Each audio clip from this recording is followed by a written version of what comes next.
India voice, आपकी सोच, आपकी आवाज। नमस्कार, इंडिया वॉइस देख रहे हैं आप और मैं हूं आपके साथ प्रज्ञा मिश्रा।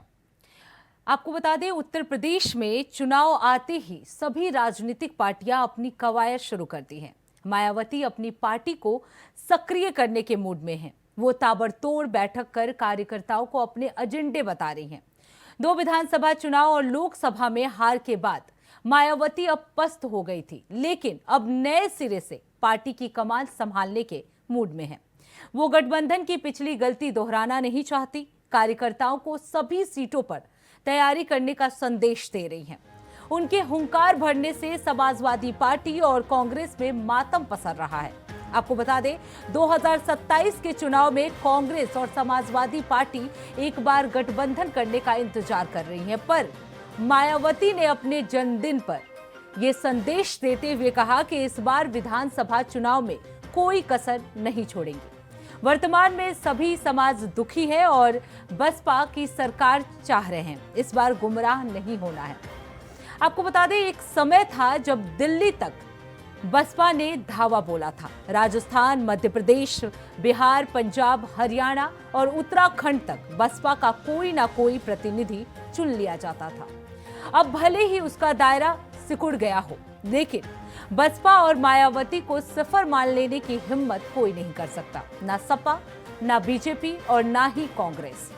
मायावती कभी भी कोई चमत्कार कर सकती हैं। जिस हरिजन शब्द पर आज राजनीति हो रही है, वो और हरियाणा के मुख्यमंत्री नायब सिंह सैनी ने हरिजन और गिरिजन शब्द के प्रयोग पर रोक लगा दी है, उसे चुनौती मायावती ने दी थी। 1977 में जब जाति जोड़ो सम्मेलन हो रहा था, तब जनता पार्टी सत्ता में थी और जनता पार्टी ने बाबू जगजीवन राम को प्रधानमंत्री का पद न देकर मोरारजी देसाई को दिया था।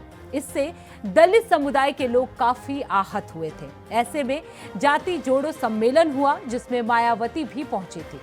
हालांकि वो दिल्ली विश्वविद्यालय में एलएलबी की छात्रा थी, लेकिन इस सम्मेलन में जब उन्होंने देखा कि जनता पार्टी के नेता दलित समुदाय को हरिजन कह रहे हैं, तो उनका गुस्सा फूट पड़ा। उन्होंने सम्मेलन में बोलते हुए कहा, यदि वो हरिजन अर्थात भगवान की औलाद हैं, तो आप लोग क्या शैतान की औलाद हो। सब इस बात को सुनकर सन्न रह गए और मायावती से माफी भी मांगे। मायावती जब राज्यसभा की सदस्य थी, तब 2016 में हैदराबाद के एक दलित छात्र रोहित वेमुला की हत्या पर खूब हंगामा किया गया था। मायावती अनवरत विरोध कर रही थी और सरकार से जवाब भी मांग रही थी। संसदीय कार्य मंत्री उस वक्त मुख्तार अब्बास नकवी थे, जिन्होंने उन्हें समझाने की कोशिश की, लेकिन वो सफल नहीं हो सके। उस समय की केंद्रीय मानव संसाधन मंत्री स्मृति ईरानी ने मायावती को लगभग डपट ही दिया था। वो बोली कि यदि आप जवाब से संतुष्ट नहीं हुई तो मायावती जी, मैं अपना सर काटकर आपके चरणों में रख दूंगी। आपको बता दें, मायावती हार हार कर जीतती रही और इसके बाद उनके पीछे की रणनीति 2019 के लोकसभा चुनाव में दिखा। उन्होंने सपा से समझौता किया। सपा से कुल 5 सीटें जीत पाई और बसपा को 10 सीटें मिली। ये उनका रणनीतिक कौशल ही था कि समाजवादी पार्टी के प्रमुख अखिलेश यादव को उन्होंने पीछे कर दिया। मायावती राजनीति की चतुर खिलाड़ी हैं। अपना वोट बैंक साधना और दूसरे के वोटर को अपने पाले में लाना उन्हें आता है। ब्राह्मणों का एक बड़ा हिस्सा 2007 से मायावती के साथ है। जब भी मायावती सक्रिय हुई हैं, ये वोटर उनके साथ आ जाएगा। प्रदेश की आम जनता ने यहाँ कांग्रेस, बीजेपी व सपा आदि का भी शासनकाल देखा है और खासकर सपा के शासनकाल में तो यहाँ अधिकांश गुंडों, बदमाशों, माफियाओं व भ्रष्ट लोगों का ही राज चलता रहा है, जिसमें इनके खुद के समाज को छोड़कर अधिकांश अन्य सभी वर्गों का शोषण होता रहा है। और इस मामले में दलित वर्ग के लोगों का तो इनकी सरकार में सबसे ज्यादा उत्पीड़न हुआ है। जिनके समाज के बीएसपी की प्रमुख नेता को भी सपा से अलग होने पर, जब गठबंधन की सरकार थी, तो सपा से अलग होने पर दिनांक 2 जून सन 1995 को यूपी के लखनऊ सरकारी गेस्ट हाउस में मेरे ठहरने के दौरान वहां सरकारी मशीनरी की मदद से सपा के कई हजार गुंडों व बदमाशों आदि ने जो उस दिन मेरे भाईजान खामोश हैं। जी हाँ, हम ईरान के मुद्दे पर बात कर रहे हैं। ईरान में मुस्लिमों पर अत्याचार हो रहा है, पर भाईजान खामोश हैं क्योंकि मुस्लिम कट्टरपंथी अपने लोगों को मार रहे हैं। वहां भाईजान को इस्लाम खतरे में नजर नहीं आ रहा है। गाजा और लेबनान पर आवाज उठाने वाले भी इस वक्त खामोश हैं। भारत में रहने वाले एक भी भाईजान ने ईरान का विरोध नहीं किया। वहां पर शिया मुसलमान रहते हैं और भारत के भाईजान ज्यादातर सुन्नी हैं, इसलिए वो ईरान के मुसलमानों को अपना नहीं मान रहे हैं। एक अनुमान के मुताबिक 12,000 से अधिक लोग मारे गए हैं, पर विश्व मुस्लिम समाज को मानवाधिकार नहीं दिखा रहा है।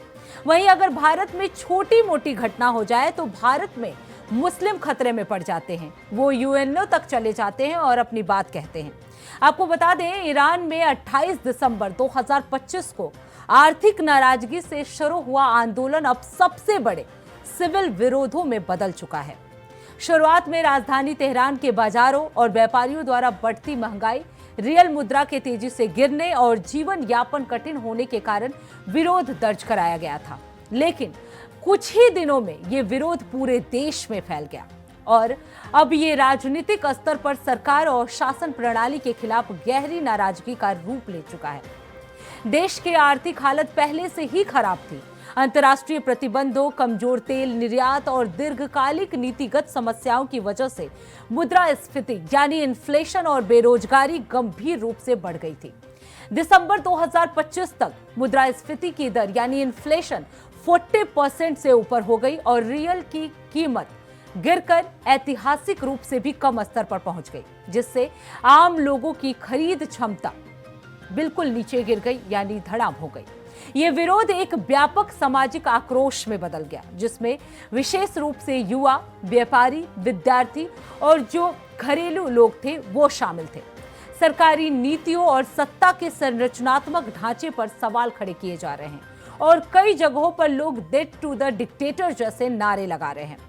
दूसरी ओर ईरान की सरकार ने प्रदर्शनकारियों को उग्रवादी, अराजक तत्वों के रूप में भी चित्रित कर रही है और शीर्ष न्यायपालिका ने यहां तक कह दिया कि प्रदर्शनकारियों पर कोई मुलायम रवैया नहीं अपनाया जाएगा। इस पूरे हालात ने अंतर्राष्ट्रीय स्तर पर भी चिंता पैदा कर दी है। कई देशों ने ईरान में अपने नागरिकों के लिए चेतावनी भी जारी कर दी है। अगर अमेरिका की बात की जाए या अन्य पश्चिमी देशों की, तो अमेरिका और अन्य पश्चिमी देशों ने कड़े रुख अपनाए हैं और कुछ वैश्विक नेताओं ने भी ईरानी संघर्ष की नीतिगत विश्लेषण की बात कही है। आपको बता दें, 1989 की इस्लामिक क्रांति के बाद ईरान इतिहास का सबसे बड़ा और सबसे चुनौतीपूर्ण संकट माना जा रहा है।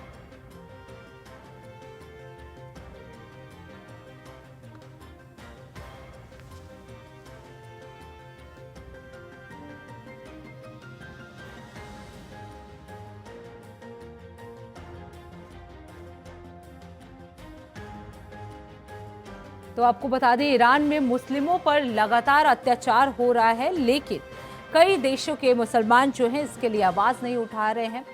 ईरान में मुस्लिमों पर अत्याचार है, लेकिन भाईजान जो हैं वो खामोश नजर आ रहे हैं। ऑपरेशन 27, जी हां, भारत ने अमेरिका के रवैये से नाखुश होकर अपने कदम यूरोपीय संघ की ओर बढ़ा दिया है। वो कूटनीतिक और रणनीतिक तौर पे यूरोपीय संघ से नजदीकियां बढ़ाना शुरू कर दिया है। यूरोपियन यूनियन के शीर्ष नेतृत्व का गणतंत्र दिवस पर भारत में आगमन इसी बात का संदेश है। आपको बता दें, इस साल यूरोपीय आयोग की अध्यक्ष उर्सुला वॉन डेर लेयन और यूरोपीय परिषद के अध्यक्ष एंटोनियो कोस्टा गणतंत्र दिवस पर मुख्य अतिथि के रूप में भारत आएंगे। ये दौरा केवल एक औपचारिक राजनयिक यात्रा नहीं, बल्कि इसे भारत EU संबंधों के लिए एक ऐतिहासिक और रणनीतिक कदम माना जा रहा है। आपको बता दें, ये पहला मौका है जब यूरोपीय संघ के दो सबसे बड़े संवैधानिक पदों पर बैठे नेता एक साथ भारत के राष्ट्रीय पर्व में शामिल होंगे। इससे साफ संकेत मिलता है कि भारत और यूरोपीय संघ एक दूसरे को कितनी अहम रणनीतिक प्राथमिकता दे रहे हैं। यूरोपीय संघ से नजदीकियां बढ़ाकर अमेरिका से घाटे को भारत यूरोपीय संघ से पूरा करना चाह रहा है। यूरोपीय संघ को हर स्तर पर भारत की जरूरत है। आपको बता दें, इस यात्रा का सबसे बड़ा महत्व भारत और यूरोपीय संघ के बीच प्रस्तावित फ्री ट्रेड एग्रीमेंट यानी एफटीए से जुड़ा है। यह समझौता पिछले कई वर्षों से बातचीत के दौर में है, लेकिन अब माना जा रहा है कि दोनों पक्ष इसे अंतिम रूप देने की दिशा में गंभीर है। अगर यह समझौता होता है तो इससे व्यापार, निवेश, टेक्नोलॉजी, मैन्युफैक्चरिंग और रोजगार के नए अवसर पैदा होंगे। भारत के लिए समझौता इसलिए भी अहम है क्योंकि यूरोपीय संघ भारत का बड़ा व्यापारिक साझेदार है। वहीं यूरोप के लिए भारत एक तेजी से बढ़ती अर्थव्यवस्था है, बड़ा बाजार और रणनीतिक सहयोगी, खासकर ऐसे समय में जब वैश्विक राजनीति और अर्थव्यवस्था में अनिश्चितता बढ़ रही हो। रणनीतिक स्तर पर यह दौरा इंडो पैसिफिक क्षेत्र, वैश्विक सुरक्षा, जलवायु परिवर्तन, डिजिटल परिवर्तन, इसके साथ ही डिजिटल टेक्नोलॉजी और सप्लाई चेन जैसे मुद्दों पर भी सहयोग को मजबूत कर सकता है। भारत और ईयू दोनों लोकतांत्रिक मूल्यों में विश्वास रखते हैं और ये साझेदारी वैश्विक मंच पर एक संतुलनकारी भूमिका निभा सकता है। कुल मिलाकर अगर कहा जाए तो गणतंत्र दिवस 2026 पर ईयू के शीर्ष नेताओं की मौजूदगी केवल एक प्रतीकात्मक सम्मान नहीं, बल्कि ये भारत और ईयू रिश्तों में एक नए और मजबूत अध्याय की शुरुआत मानी जा रही है। आपको बता दें, आने वाले दिनों में इस दौरे से निकलने वाले फैसले भारत की अर्थव्यवस्था और वैश्विक भूमिका दोनों को नई दिशा दे सकते हैं। तो अमेरिका से दूरी, यूरोपीय संघ से नजदीकी। जी हां, इस बार गणतंत्र दिवस के अवसर पर यूरोपीय यूनियन के दो बड़े शीर्ष नेता जो हैं वो भारत में मुख्य अतिथि के रूप में आ रहे हैं। ऐसे में अमेरिका द्वारा लगाए गए भारत पे टैरिफ और कई ऐसे शुल्क जो हैं जिसको लेकर भारत नाराज चल रहा था, ऐसे में यूरोपीय संघ का सहयोग जो है देखने को मिल रहा है। एफटीए के मुद्दे को लेकर भी अंतिम रूप जो है इस बार देखा जा सकता है और ईयू जो है वो रणनीतिक विकल्प के रूप में भारत में आ रहा है। तो फिलहाल रुकते एक छोटे से ब्रेक के लिए। ब्रेक के बाद जल्द लौटेंगे। देखते रहिए इंडिया वॉइस।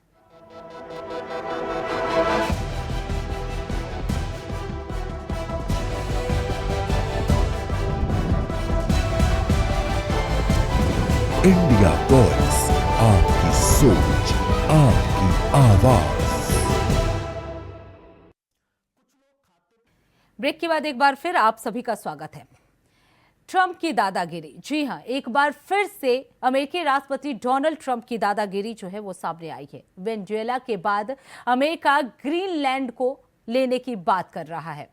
ट्रंप ने तो वेनेजुएला का कार्यकारी राष्ट्रपति भी घोषित कर दिया है। वो वहां के संसाधनों का दोहन करना शुरू कर दिया है। अमेरिका के राष्ट्रपति डोनाल्ड ट्रंप ने पूरी दुनिया का ध्यान एक बार फिर से खींचा है। उन्होंने ग्रीनलैंड खरीदने की पेशकश की है। ये मामला ट्रंप की उस आक्रामक और दबाव वाली विदेश नीति का उदाहरण माना जाता है जिसे आलोचक अक्सर ट्रंप की दादागिरी कहते हैं। ट्रंप ने एक बार कनाडा को 51 राज्य होने के पेशकश की थी, जिसका विरोध भी हुआ था। ट्रंप ने जब से ग्रीनलैंड के बारे में पेशकश की है तब से विश्व जो है वो पूरी तरह से हैरान हो गया है। डेनमार्क का स्वायत्त क्षेत्र वाला ग्रीनलैंड के साथ चीन और अमेरिका सहित कई देशों ने इसका विरोध किया है। डेनमार्क के पीएम मोदी से इस मामले में मदद भी मांगी है। अमेरिका के इस कदम से नाटो भी टूटने के कगार पर आ गया है। आपको बता दें, डेनमार्क का कहना है कि अमेरिका देश की संप्रभुता को चुनौती दे रहे हैं। आपको बता दें, ग्रीनलैंड दुनिया का सबसे बड़ा द्वीप है जो भौगोलिक रूप से उत्तरी अमेरिका के पास स्थित है, लेकिन ये डेनमार्क का स्वायत्त क्षेत्र है।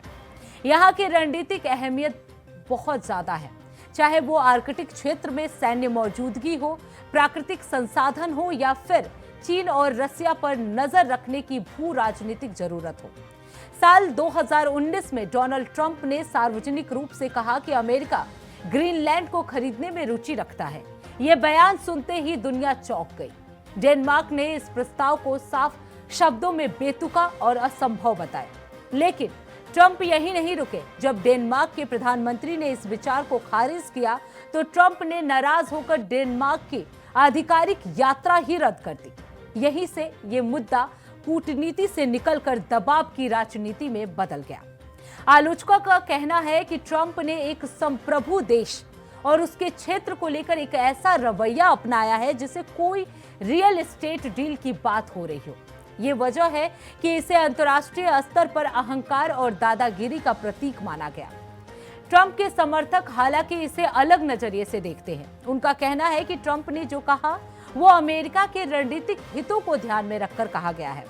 आर्कटिक क्षेत्र में बढ़ती चीनी और रशियन गतिविधियों के बीच ग्रीनलैंड अमेरिका के बेहद अहम हो सकता है। लेकिन सवाल यही है कि क्या अंतर्राष्ट्रीय रिश्ते इस तरह के सार्वजनिक दबाव और अपमानजनक बयानों से चलाए जा सकते हैं? तो एक concerning and of course very unacceptable that we are being threatened with military force by the United States. We would have never imagined that would happen. It is quite shocking. It is new that you are threatening allies, countries that have done absolutely nothing against you, except for being very, very loyal allies. And it's concerning for other countries as well, because if Denmark can be the target of such aggression, nobody's going to be safe. I mean, Venezuela was attacked last week. You can agree or not agree to it, but there was reason. There was some tension and hostility. But in the case of Greenland, there is absolutely no excuse. Greenland for national security, so we're going to see what happens. They're going to brief me on the meeting right after this conference. In fact, the sooner I get you out, the faster I'm going to know exactly what happened. But we have a very good relationship with Denmark, as you know. We'll see. But, we're doing the Golden Dome. We're doing a lot of things, and we really need it. If we don't go in, Russia's going to go in, and China's going to go in. And there's not a thing that Denmark can do about it, but we can do everything about it. There's no more than what they can do than Well, we're Russia? going to see. I mean, look, we're going to see what happens, but we need it. I'm not the first one. This was talked about by President Truman, and 40 years before President Truman, they were talking about it. They've been talking about this for 100 years. This is not anything so new. A lot of people don't realize that, but this was a hot subject. Probably not as hot as it is now, but it was a hot subject for a long time. We need it for national security, and that includes for Europe. अब बात करते हैं इस्लामी NATO की। जी हाँ, अब Pakistan Islamic देशों के साथ मिलकर इस्लामिक नाटो का निर्माण करने में लग गया है। वो मुस्लिम देशों और मुस्लिमों की दुहाई देकर अरब देश और तुर्की के साथ अन्य देशों के संपर्क में है। पाकिस्तान इस इस्लाम नाटो का इस्तेमाल भारत के हितों को डिस्टर्ब करने की मंशा से रखता है। आपको बता दें, सऊदी अरब और पाकिस्तान के बीच सितंबर 2025 में हुए रक्षा समझौते ने जहां अंतर्राष्ट्रीय राजनीति में हलचल मचा दी, वहीं भारत के लिए भी एक चिंता बढ़ा दी है। इस समझौते के तहत तय किया गया, यदि दोनों देशों में से किसी एक देश पर हमला होता है तो उसे दूसरे देश पर हमला माना जाएगा। ये समझौता सीधे तौर पर नाटो के आर्टिकल 5 जैसा दिखाई देता है, जिसमें किसी एक सदस्य पर हमला पूरे गठबंधन पर हमला माना जाता है। इसी कारण इस समझौते को कई विशेषज्ञ इस्लामिक नाटो की दिशा में पहला ठोस कदम मान रहे हैं। सबसे पहले आपको साफ कर दें कि इस्लामी नाटो कोई आधिकारिक संगठन नहीं है। ये एक अनौपचारिक शब्द है जिसका इस्तेमाल मीडिया और राजनीतिक विश्लेषक करते हैं। इसका असली नाम है Islamic military counter terrorism coalition, यानी IMCTC। इस गठबंधन की घोषणा 2015 में सऊदी अरब ने की थी। इस गठबंधन का घोषित उद्देश्य था आतंकवाद के खिलाफ मिलकर लड़ना, मुस्लिम देशों के बीच सुरक्षा सहयोग बढ़ाना और ये संदेश देना कि आतंकवाद का इस्लाम से कोई संबंध नहीं है। शुरुआत में इसमें लगभग 41 मुस्लिम देशों के शामिल होने की बात कही गई थी, जो बाद में बढ़कर 40 से अधिक हो गई। आपको बता दें, अब सवाल ये उठता है कि ये इस्लामिक नाटो क्यों कहा जाने लगा। दरअसल जिस तरह नाटो पश्चिमी देशों का एक सैन्य गठबंधन है, उसी तरह इस गठबंधन को मुस्लिम देशों के सामूहिक सुरक्षा के मंच के रूप में देखा गया। हालांकि यहीं पर एक बड़ा फर्क भी है। नाटो के पास स्पष्ट सैन्य ढांचा और सामूहिक रक्षा संधि है, जबकि इस्लामिक नाटो यानी IMCTC के पास एक ऐसी कोई बाध्यकारी सैन्य संधि नहीं है। इस गठबंधन को लेकर सबसे बड़ा विवाद ईरान को बाहर रखने को लेकर है। ईरान एक प्रमुख मुस्लिम देश है, लेकिन उसे इस संगठन में शामिल नहीं किया गया है।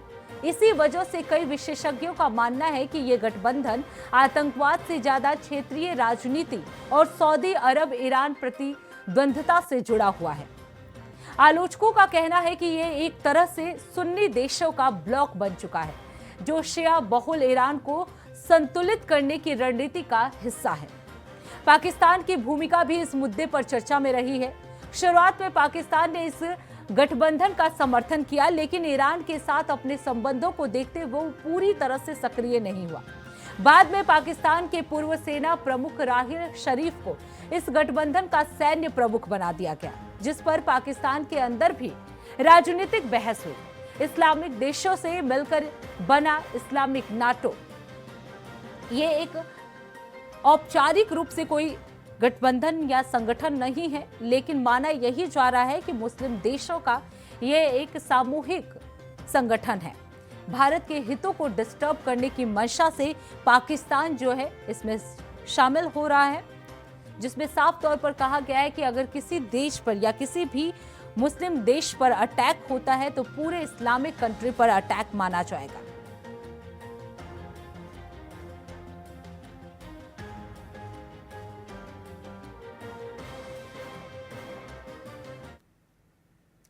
तो इसी के साथ इस खास कार्यक्रम में बस इतना ही। देश दुनिया की तमाम बड़ी खबरों के लिए देखते रहिए इंडिया वॉइस। तब तक के लिए नमस्कार।